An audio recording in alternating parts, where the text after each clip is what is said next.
पिछले एपिसोड में आपने देखा कि अनंत की मासा घर से गांव की ओर निकलती है, मगर एक तांत्रिक का भेजा हुआ बिच्छू मासा को चेतावनी देता है और फिर मासा की गाड़ी के आगे एक नागिन बच्ची बनकर आती है और दूसरी ओर अनंत अंतरा से शादी कर लेता है। अब देखिए नागमणि की आगे की कहानी। अनंत, अंतरा, तुम दोनों आज से एक हो चुके हो। मेरा आशीर्वाद हमेशा तुम दोनों के साथ है बच्चों। अंतरा, चलो तुम्हें अब मेरे साथ घर चलना है। मासी, मैं आपको अकेले कैसे छोड़ूं? और अंतरा रोते हुए मासी से विदा ले लेती है और अनंत अंतरा को लेकर घर की ओर रवाना होता है। गांव वालों ने मासा और शेखर को आगे नहीं जाने दिया और फिर उस घायल बच्ची को भी होश आ गया। आप ये पैसे रख लीजिए और पहले इस बच्ची को अस्पताल ले जाइए। और गांव वाले ऐसा ही करते हैं। तभी शेखर के पास अनंत का फोन आता है। अनंत, कहाँ हो तुम? मैं कब से तुम्हारा फोन ट्राई कर रहा था। पापा, मैं तो घर के लिए रवाना हो चुका हूँ। आप दोनों भी घर पहुँचिए।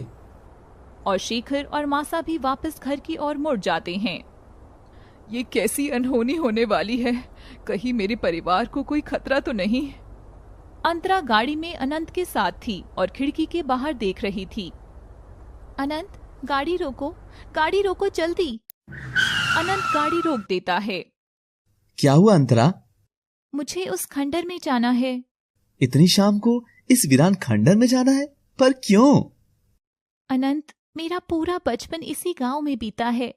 ये खंडर भी मेरे बचपन की यादों में बसा है। जाने से पहले मैं इसे देखना चाहती हूँ। अच्छा बाबा, तुम मत रो, मैं भी तुम्हारे साथ चलता हूँ। नहीं, तुम यहीं गाड़ी में बैठे रहो। मैं यूं गई और यूं आई। और हाँ, बाहर मत निकलना, यहाँ खतरा भी हो सकता है। और अंतरा खंडर में जाती है और सामने बने शिवलिंग के सामने खड़ी हो जाती है। हे शिवजी, आज आखिर आपने मुझ में जल रही सालों की आग को रास्ता दिखा ही दिया। अब मुझे आशीर्वाद दें कि मैं इस आग से मेरे दुश्मनों का घर जला के राख कर दूं। और तभी खंडर के अंदर चारों तरफ ढेर सारे सांप आ जाते हैं और सारे एक जगह आकर अंतरा के सामने झुक जाते हैं। तभी एक नागिन आगे आती है और उसी छोटी बच्ची का रूप ले लेती है और फिर लड़की के रूप में आ जाती है। आज जो तुमने किया, मैं उसका एहसान कैसे चुकाऊं शिखा? कैसी बात कर रही हो अंतरा तुम? क्या वो केवल तुम्हारा अकेले का परिवार था? क्या तुम्हारे माँ बाबा हमारे कुछ नहीं लगते थे? और ये सुनकर अंतरा शिखा को रोते हुए गले लगा लेती है। तुम चिंता मत करो शिखा, मुझे सब याद है। सबके चेहरे और उनकी वो शैतानी हंसी। बहुत जल्द वही चेहरे मेरे सामने रोएंगे। और अंतरा वहां से बाहर आने लगती है कि तभी अनंत उसे देखकर कार से बाहर आने लगता है। अनंत जैसे ही बाहर आता है, एक बड़ा सांप अनंत के सामने खड़ा हो जाता है और अनंत की ओर फन मारने लगता है। तभी अंतरा भागकर सांप को हाथ से पकड़कर दूर फेंक देती है और अपनी लाल आंखें दिखाकर डराकर भेज देती है।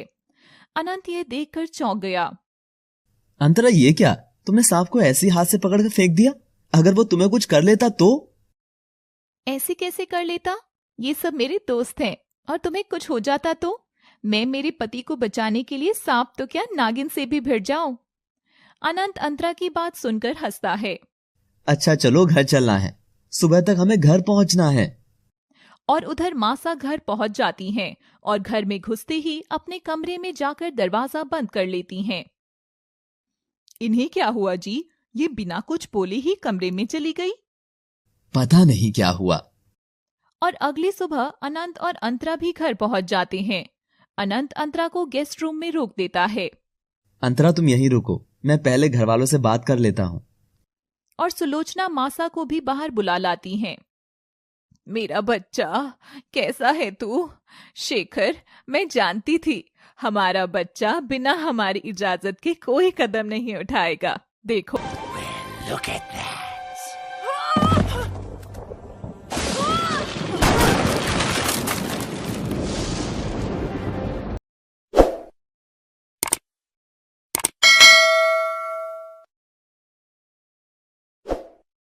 आखिर अनंत ने लड़की तो चांद जैसी पसंद की है। एकदम ठीक कहा। क्यों सुलोचना, कैसी लगी तुम्हें बहू? सुलोचना मुस्कुरा देती है। मासा, आप नहीं देखोगी अपनी छोटी बहू का चेहरा? और मासा अंतरा की ओर बढ़ती हैं। अंतरा घूंघट में से मासा के बढ़ते कदम देख रही थी। जैसे जैसे मासा के कदम अंतरा की ओर आ रहे थे, अंतरा अपने फ्लैशबैक में जा रही थी। 12 साल पहले छोटी लड़की भागती हुई खंडर में आती है और देखती है कि खंडर में एक आदमी और औरत का घायल शरीर पड़ा हुआ है और अंतरा के आंसू गिरने लग जाते हैं। नहीं अंतरा, ये वक्त नहीं है कमजोर पड़ने का।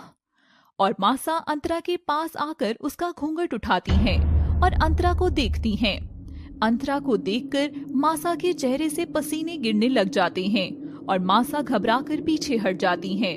अंतरा अपने चेहरे पर नागिन की परछाई ले आती है। मासा, कैसी लगी मेरी अंतरा? है ना बिल्कुल चांद जैसी? चुप करो सब, ये किसे ले आया तू घर में? चांद नहीं, ग्रहण है ये, ग्रहण, अमावस्या का ग्रहण। और मासा गुस्से से अपने कमरे में चली जाती हैं। सब ये सुनकर हैरान हैं। अनंत अंतरा को संभालता है और सब वहां से चले जाते हैं और संजीव भी मासा के पीछे पीछे जाता है। मासा, क्या हुआ आपको? संजीव, उस लड़की में कुछ तो गलत है, मैं महसूस कर सकती हूँ। तू तेरे छोटे भाई शेखर को समझा, उस लड़की को यहाँ से बाहर फेंक। पर मासा, वो तो अनंत की पत्नी है ना? पत्नी नहीं बेवकूफ, वो हम सबका काल बनकर आई है। मुझे इसके बारे में सब पता करना होगा। और मासा तांत्रिक के पास गुफा में जाती है। मुझे आपका संदेश मिला बिच्छुक बाबा। मगर क्या हुआ? लिखे हुए को तू नहीं डाल पाई ना कात्यायनी? बाबा, क्या बरसों बाद भी उस नागिन का प्रकोप हमारे परिवार से हटा नहीं गुरुदेव। अगर उस नागिन से जीतना है तो उसे उसके ही जाल में फंसाना होगा कात्यायनी, उसके ही जाल में फंसाना होगा। वो कैसे बाबा? उसकी कमजोरी के बारे में पता कर और फिर कुचल दे उसका फन, कुचल दे। और मासा वहां से वापस घर की ओर आती हैं। तभी रास्ते में अंतरा मासा को मिलती है और मासा के पांव छूती है। मासा ये देख हड़बड़ा जाती हैं। क्या हुआ मासा? मुझे आशीर्वाद दीजिए कि मैं एक अच्छी बेटी होने का फर्ज अदा करूं। हाँ हाँ, खुश रहो। और अपने दुश्मनों का काम तमाम कर दूं, कात्यायनी। ये सुनकर मासा चौंक जाती है और पलटकर देखती है, उसके सामने नागिन खड़ी थी। अंतरा को अपने असली रूप में देखकर मासा घबरा गई थी। आखिर हम मिल ही गए कात्यायनी। क्या चाहिए तुम्हें और मेरे बेटे के पीछे क्यों पड़ी हो? तेरा पोता तो सिर्फ मेरे इस घर तक पहुंचने की चाबी था, सिर्फ चाबी। उस दिन गांव में जब मैंने उसे पहली बार देखा था। अंतरा की नजर अनंत की ओर बढ़ती है। अनंत शहर का लड़का था तो अलग ही नजर आ रहा था। तभी अंतरा देखती है कि अनंत फोन पर अपने चाचा ब्रिजेश से बात कर रहा था। ब्रिजेश, ये तो वही नाम है, कहीं ये उन्हीं में से तो एक नहीं? और फिर एक चोर अनंत का पर्स चुराकर भागता है। मैंने मौका पाकर अनंत के पर्स में लगी उसके परिवार की तस्वीर देख ली थी और फिर मुझे पूरा विश्वास हो गया कि मेरा बदला मेरे सामने ही खड़ा था। मगर उस बेचारे को मारकर मैं तुम सबको कैसे सबक सिखाती? तो फिर मैंने एक योजना बनाई। मैंने ही उस चोर को मुझे मारने के लिए पैसे दिए थे और सारा जाल ऐसा बिछाया कि अनंत मुझसे प्यार करने लगे। और फिर देख कात्यायनी, कल तक तो जिससे भागती आ रही थी, आज वही तेरा काल बनकर तेरे सामने खड़ी है। अंतरा की बातें सुनकर कात्यायनी जोर से हंसती है। मूर्ख लड़की, तू क्या समझी तेरी इन चालों से मैं डर जाऊंगी?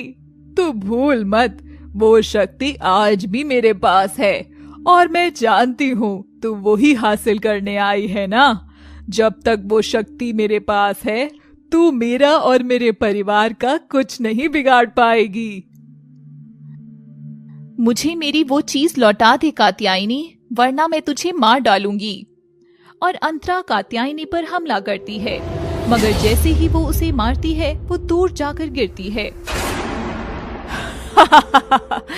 तू इस खेल में अभी कच्ची है नागिन। और कात्यायनी वहां से चली जाती है। अंतरा बहुत उदास होती है। मासा घर जाती है और अपना कमरा बंद कर लेती है और उसमें एक पूजा करने लगती है। और पूजा के बाद उसकी मुट्ठी में कुछ प्रकट होता है, जिससे पूरे कमरे में बहुत तेज रोशनी हो जाती है। तभी दरवाजे पर खटखट होती है और मासा सब गायब करके बाहर आती है। मासा, ब्रजेश का फोन है। ब्रजेश, वो आ गई है। तू जल्दी आजा मेरे बच्चे, तेरे बिना मैं कमजोर हूँ। और अगले दिन ब्रजेश घर आता है। अंतरा ब्रजेश को आता देखती है और उसे फिर याद आता है। खंडर में ब्रजेश अंतरा के पिता नागराज